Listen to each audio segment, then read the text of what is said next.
Well, it's the third week of LCS with coverage brought to you by Alienware. It's day 2. I'm joined right now by Huhi, who unfortunately lost to FlyQuest moments ago, but is 1-1 for the weekend. So, Huhi, what went wrong in that game against FlyQuest?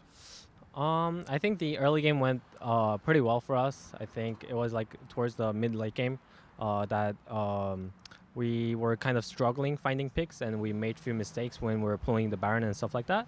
But I think we were back in the game and kind of in a game-winning position, especially in the last team fight. I think just little mistakes, and I think the game could have like turned the other way around because we think that we should have won that team fight, but it's just unfortunate that it turned out this way. Well, while we're on the topic of FlyQuest, I kind of want to ask you. I feel like a lot of folks have sort of positioned the league as being like like a 4-team or 5-team league, right? Where it's like you guys, TL, C9, maybe like EG or something like that.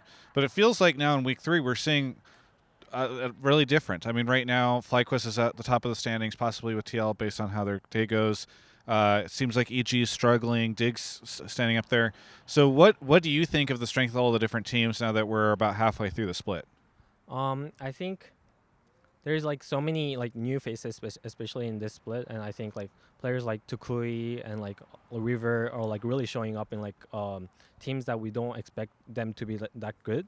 And yeah, I think there are just like a lots of like good things that they bring it up, and I think that's why we're like seeing like a lots of like struggle, especially on our team and like other teams, and top is like not really sure right now. And yeah, I just think those teams are performing way better than like the stronger team that were expected to be stronger.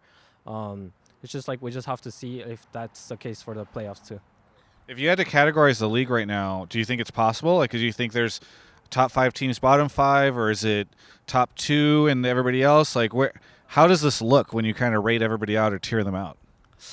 I think it's like something like top 6, mid 2, and bottom 2. Okay. Something like that, you know. Who are the bottom 2? Yeah. Okay.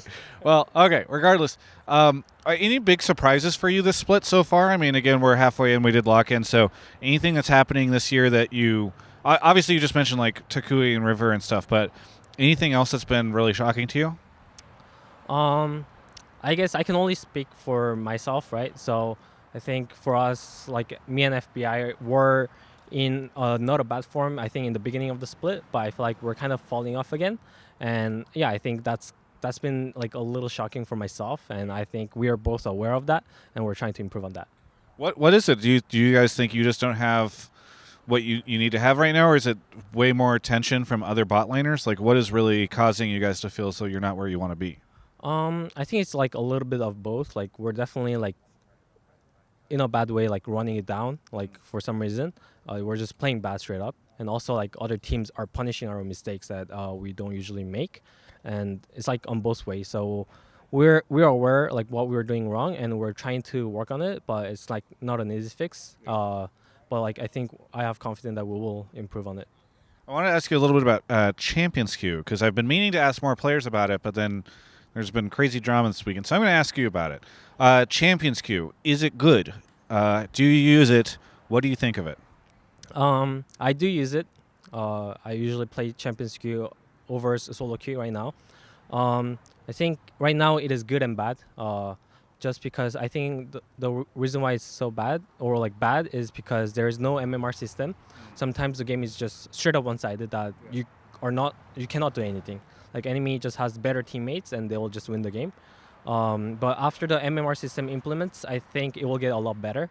And I feel like there's like as time goes on, I think it will get better and better only. So They are. I mean, they're calculating elo right now, but are they not putting it into like? Does it not influence how people get placed on teams? yeah, because like right now, I think the yellow system is also like kind of bad. The MMR system doesn't really exist, so it's just random who you get. So we're literally rolling the dice right now, and I think we are aware of that. We're trying to fix that, and after that, we're gonna like implement duo queue stuff like that, and I just see it getting better and better from there. Do you know if there's a timeline for any of this stuff? Um, Not too sure. Yeah. Give me the time frame. When will it happen? What are the upsides to it? Because you said it's good and bad. So what are some of the upsides? I think the upside is that like obviously the ping is the biggest upside. and also you kind of when you go to the comms and you comms with like players that you usually don't really talk to, you kind of have new perspective. But that can also be bad in a sense because you're also leaking in some way of your strategy, especially in draft. That's been one of my frustration where like it's been playing literally the same picks over and over, especially for bot lane, and that's been pretty frustrating. So we're also trying to change the pick and ban system. But yeah, I think we're aware of those problems. So. There was some conversation I saw online of people being like frustrated. Some players I think seem really frustrated when people don't join comms. Other players feel like it's not as necessary. Is there like a general opinion you have on the comms situation?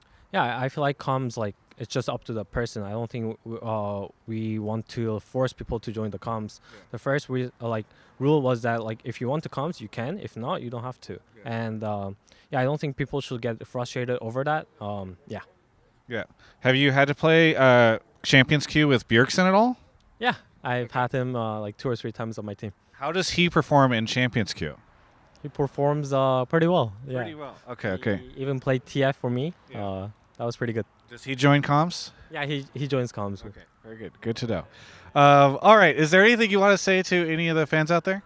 Yeah, I mean, I think today's game was a bit disappointing again, but yeah, I think the only thing we can do is just like keep moving forward. So we still have confidence that we're going to be one of the top teams. So hang in there.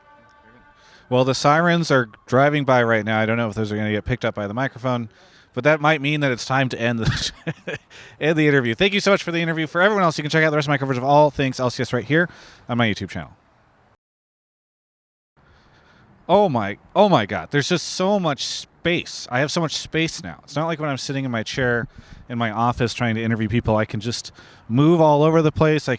People can walk in and out. It's just so nice to be back. And if you would like a bunch of space, maybe you should look at the new 34-inch monitor from Alienware. It's an ultra-wide. There's so much space. They also have a great 17-inch notebooks. I mean, they got a bunch of stuff, but like if you're just in the market for space, go take a look at that. Also space-themed because the color palettes, it's lunar light and dark side of the moon for some of their hardware. So it's also space-themed because of the alien thing. But again, we're conflict. Anyway, they're my sponsor. Thanks for sponsoring. You can check out the link in the description below. And it's just good to be back in space.